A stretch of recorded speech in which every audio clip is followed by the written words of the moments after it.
ao vivo com Silmar César Miller. Silmar, chacoalharam a mangueira lá em Brasília. O voto do Fux, que seria esperado como um voto absolvendo o Bolsonaro, na verdade é um voto que pede a suspensão do processo no STJ. E são precisos 2 votos para a suspensão acontecer. São 5 juízes. 3 favoravelmente adeptos a Bolsonaro, a condenar Bolsonaro. 2 já fizeram isso. Falta 1. E resta, se a Carmen Lúcia votar também pela suspensão e seguir o caminho do Fux, vai acontecer uma reviravolta nesse julgamento, conduzido de forma abusiva, e dito isso em letras garrafais, pela nação inteira, em qualquer esquina, em qualquer balcão, em qualquer bomba de posto de gasolina, em qualquer fila de banco, em qualquer lugar, pelo ministro Alexandre de Moraes. Bom dia, Silmar. Muito bom dia, meu caro Otávio. Bom dia aos nossos amigos do Terra Viva. Pois é, Otávio, coisas do nosso tempo. Há uma certa controvérsia em relação a isso, mas vamos lá.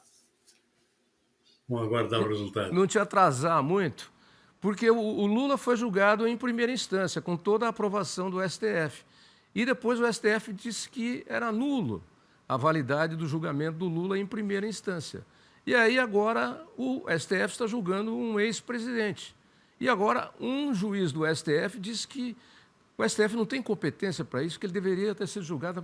Bom, então está valendo a condenação do... Eu não entendo mais nada. Eu não entendo mais nada. Eu só me lembrei aqui de um ditado: lei, ora lei, né? É muito conhecido. Vamos para as cotações. Com você. Ok, Tavi, vamos lá. Bom, mercado financeiro, dólar operando em queda nesta manhã de quarta-feira, menos 0,5%, R$ 5,41 a cotação da moeda americana. Mercado de ações em alta. Índice Bovespa na B3 com valorização de 0,7%. Petróleo subindo no mercado internacional. Novas tensões lá. Você acabou de citar a questão de um ataque de drones contra a Polônia. Drones russos. Esquentou a coisa lá no leste europeu. Portanto, o petróleo está refletindo em parte essa situação. 1 ponto percentual de alta nesse momento, $67 o barril do tipo Brent. Mercado de commodities agrícolas, mercado de grãos com predominância de quedas nesse momento, trigo cai 0,4% na Bolsa de Chicago, soja cai 0,2%, milho está estável, arroz cai 1 ponto percentual. Na Bolsa de Nova York, predominância de altas. Algodão sobe 0,4%, cacau 0,3%, café dispara de novo, o arábica 1,7%, café robusto em Londres, referência para o nosso Conilon, sobe mais ainda, 2,3%, açúcar em alta de 0,1%, suco laranja dispara 5 pontos percentuais, boi gordo no mercado futuro na B3 também volta a subir depois da queda de ontem, 0,2% nesse momento. Esse é o retrato dos principais mercados, pelo menos até agora, final de manhã de quarta-feira, Tavinho. Pois é, quarta-feira que começou quente aí com o voto do Fux, ataque da Rússia à Polônia, ameaça dos Estados Unidos de intervir diretamente no Brasil militarmente, enfim, o governo com medo de novas retaliações aí, de mais tarifaços por conta do julgamento, enfim, haja coração, hein? Meio de semana. Bom, vamos sair dessa linha e vamos para outra aqui. Vamos para o IPCA, que é o Índice Nacional de Preços ao Consumidor Amplo, que registrou queda de 0,11% agora em agosto. Informações divulgadas hoje pelo IBGE, o Instituto Brasileiro de Geografia e Estatística. O resultado ficou 0,37 ponto percentual abaixo da taxa de 0,26% registrada em julho. No ano, o IPCA acumula alta de 3,15% e nos últimos 12 meses, o índice ficou em 5,13% frente ao ciclo anterior. Em agosto de 24, a variação havia sido de menos 0,02%. No mês de agosto, 5 dos 9 grupos pesquisados ficaram com variação negativa, com destaque para a habitação, que registrou menos 0,90%, motivada pela queda da energia elétrica residencial. Na sequência, o grupo de alimentação e bebidas, menos 0,46%, queda pelo terceiro mês consecutivo.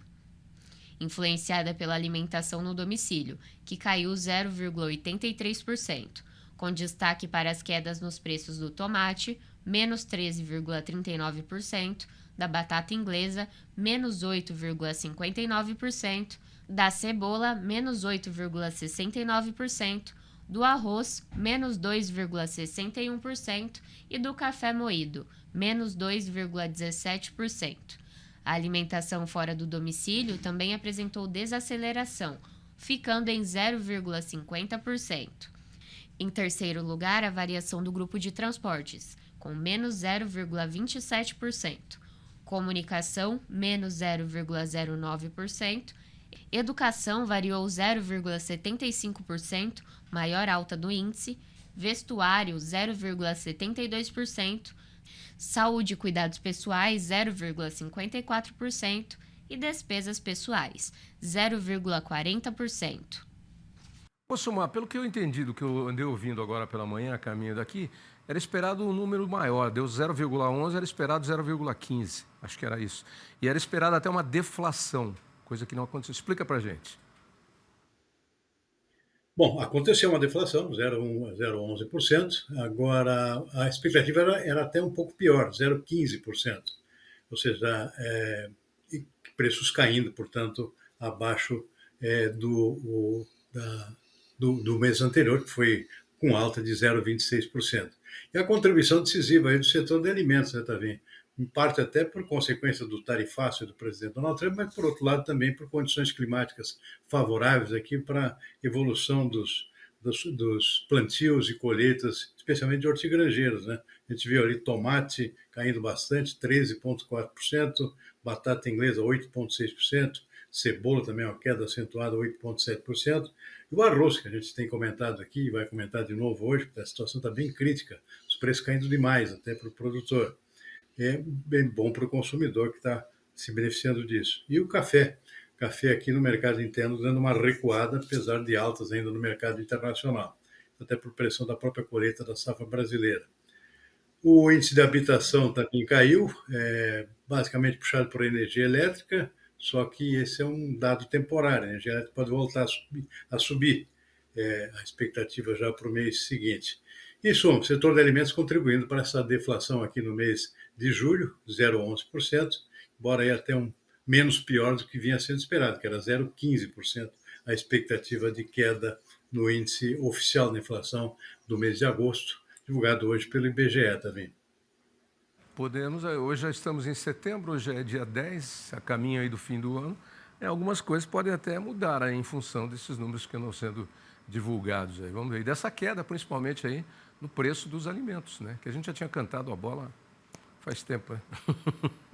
Faz tempo que a gente tinha contado que o preço ia cair mesmo dos alimentos. Falar de carne bovina, onde as exportações devem ultrapassar 4 milhões de toneladas este ano. Isso é um novo recorde impulsionado pela forte demanda dos países asiáticos, aponta a ABIEC, Associação Brasileira das Indústrias Exportadoras de Carnes. Se confirmado, o volume representa aumento de 7,14% em relação ao volume embarcado em 2024 e um novo recorde. Segundo a ABEC, além da China, o Vietnã deve aumentar a participação nas exportações brasileiras no continente asiático. No momento, o Brasil aguarda que 18 empresas sejam habilitadas pelo Vietnã, aponta o presidente da associação, Roberto Perossa. Ele disse acreditar em fortes indícios de que o Japão vai anunciar a importação da carne bovina brasileira ainda neste ano, já que a única barreira que os impedia era o reconhecimento internacional do Brasil como país livre da febre aftosa, sem vacinação pela OMS, Organização Mundial da Saúde. A redução nas vendas de carne bovina para os Estados Unidos, gerada pelas tarifas impostas pelo presidente Donald Trump a produtos brasileiros, pode gerar impacto negativo entre 300 milhões e 400 milhões de dólares, prejuízo que pode ser reduzido com as novas habilitações de mercado, aponta Roberto. Bom, Sumar, ontem falamos aí de várias boas notícias da proteína animal brasileira no mercado mundial. Hoje mais uma boa notícia. Sem dúvida nenhuma, Davi. Excelente notícia aqui para a nossa pecuária bovina de corte, hein? Mesmo com o tarifaço aqui que impede a continuidade de exportações para os Estados Unidos, está tudo parado para lá, não entra mais nada. Realmente, os Estados Unidos saíram fora da lista dos principais mercados. Mesmo com isso, a tendência de um recorde de exportações esse ano, superando pela primeira vez a marca dos 4 milhões de toneladas. Só para fazer uma conta aqui também. O Brasil tem uma produção anual de 12 milhões de toneladas de carne bovina. Com exportação de mais de 4 milhões, que é a primeira vez que ocorre, 8 milhões ainda são consumidos no mercado interno, ou seja, apesar de tudo, apesar do preço da carne bovina, que não é muito barato, o consumo interno ainda supera ainda longamente as exportações, né? 8 milhões ficam aqui, 4 milhões vão para a exportação. Então, um dado bastante positivo, isso ajuda aqui na formação dos preços também do boi gordo, inclui a abertura de novos mercados, expansão de outros. É o caso do Vietnã, por exemplo, um mercado relativamente novo para a carne bovina brasileira. Tem agora a abertura também de maiores exportações para o México. Tem a Indonésia, mercado novo, aberto praticamente do ano passado para cá, e que anunciou, inclusive, a gente comentou isso aqui ontem, se não me engano, a Indonésia credenciando mais um número grande aqui de novos frigoríficos brasileiros habilitados a exportar para esse país lá do Sudeste Asiático. Então, são novos mercados, falta ainda, né, para a gente dar uma ampliada forte aqui e superar, portanto, novamente o ano passado em termos de exportações, batendo, portanto, esse recorde aqui de mais de 4 milhões de toneladas de exportação. Excelente notícia também. Pois é, e se não me falha a memória, no comentário nosso de ontem na notícia, foram mais 13 plantas frigoríficas que a Indonésia autorizou a exportar para lá, e com isso a gente ficava com mais de 30, acho que, se eu não me engano, 37 plantas frigoríficas, abrindo aí um mercadão. Boa notícia. Bom, falar de arroz agora, porque a Federa Arroz cobrou do governo federal ações para proteger o cultivo do arroz da concorrência externa.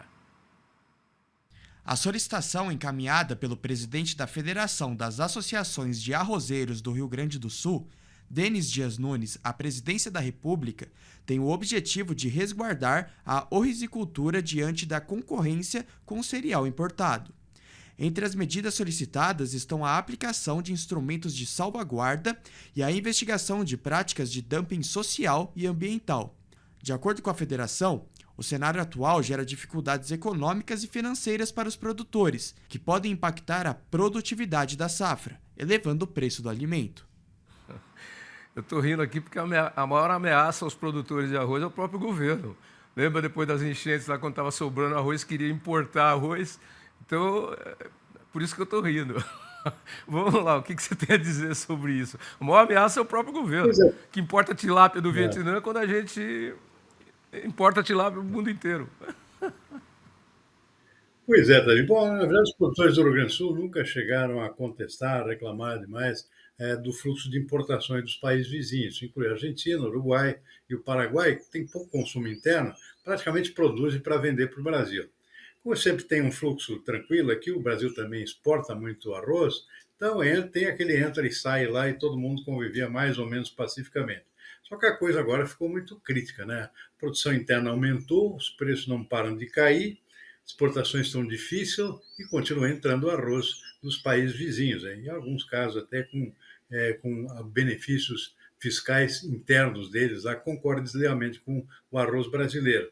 Aí chegou a vez do produtor brasileiro aqui, principalmente a gauchada aqui, que produz 70% da produção nacional, na chiadeira agora para tentar dar uma segurada nessas importações para evitar que o preço caia ainda mais. E tem caído bastante ultimamente, apesar de tudo que tem acontecido, acabou a pressão da colheita, da safra, tem saído tem escoado a produção, tanto no mercado interno, em alguma coisa para exportação, mesmo assim o preço não reage. Pelo contrário, tem caído até mais. Está muito abaixo do próprio custo da produção. Então, aí voltou a chiadeira agora contra a exportação, pelo menos uma forma de evitar que o preço sofra uma pressão ainda maior do arroz que está entrando dos nossos vizinhos aqui, com uma abundância grande aqui no mercado interno, pela produção, que foi muito boa esse ano, cresceu bastante em relação ao ano passado, atendendo, inclusive, um apelo do próprio governo. Uma situação crítica, de uma vez agora, do produtor cobrar aí do governo algum tipo de ação aqui que, pelo menos, combata a concorrência desleal. A ideia não é obstar a importação dos nossos vizinhos, tem todas essas regras do Mercosul que permitem esse fluxo de lá para cá e daqui para lá, mas cercear aquilo que concorre deslealmente com o nosso arroz. Essa, pelo menos, é a demanda aqui dos produtores do setor. Obrigado, Silmar, por confirmar exatamente aquilo que eu disse. Em tudo isso que você disse, só se resume uma coisa. O maior inimigo dos produtores de arroz é o próprio governo, que continua importando arroz quando não tem um arroz de sobra aqui. Ô, Silmar, tem um passarinho cantando aí no fundo, acho que é um coleirinha, viu? Tá vazando de vez em quando aqui. Tiu, tiu, tiu. Tem Acho que... telhado aqui na frente. Aqui, Olha lá, olha lá. Acho que é um coleirinho. companheiro aqui. É. E tem um outro que fica piando aqui dentro do estúdio, que é o meu operador de teleprompter, que é o Tuiu do Pantanal, o Adriano. Ele gosta de imitar passarinhos, e isso já se tornou um hábito na vida dele, tanto que ele está fazendo isso espontaneamente, sem nem perceber. Faz, inclusive, aqui dentro do estúdio, onde ele não pode fazer. Coisa de louco. Não entendo mais nada que está acontecendo nesse mundo. Vamos lá para o nosso último assunto, que é café. O Brasil exportou 3,14 milhões de sacas de 60 quilos de café em agosto deste ano, queda de 17,5% em relação ao ano anterior. Mas, apesar da redução no volume, receita com vendas cresceu quase 13%, atingindo mais de US$ 1 bilhão. De acordo com o Secafé, a queda nas exportações já era esperada. O motivo é a menor disponibilidade do produto após um ano de safra recorde em 2024 e o impacto de uma taxação de 50% imposta pelo governo americano sobre o café brasileiro.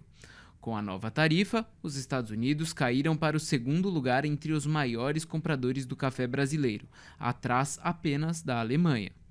No acumulado de 2025, o Brasil embarcou 25 milhões e 320 mil sacas, uma queda de 21% em comparação com o mesmo período de 2024. A receita, no entanto, atingiu um valor recorde de 9 bilhões e 670 milhões de dólares, impulsionadas pelos preços mais altos. O café arábica continua sendo o tipo mais exportado pelo Brasil, representando cerca de 80% do total. Na notícia, a Alemanha é grande importador do café brasileiro, né? Agora é o maior, perdendo para os Estados Unidos por conta do negócio do tarifaço.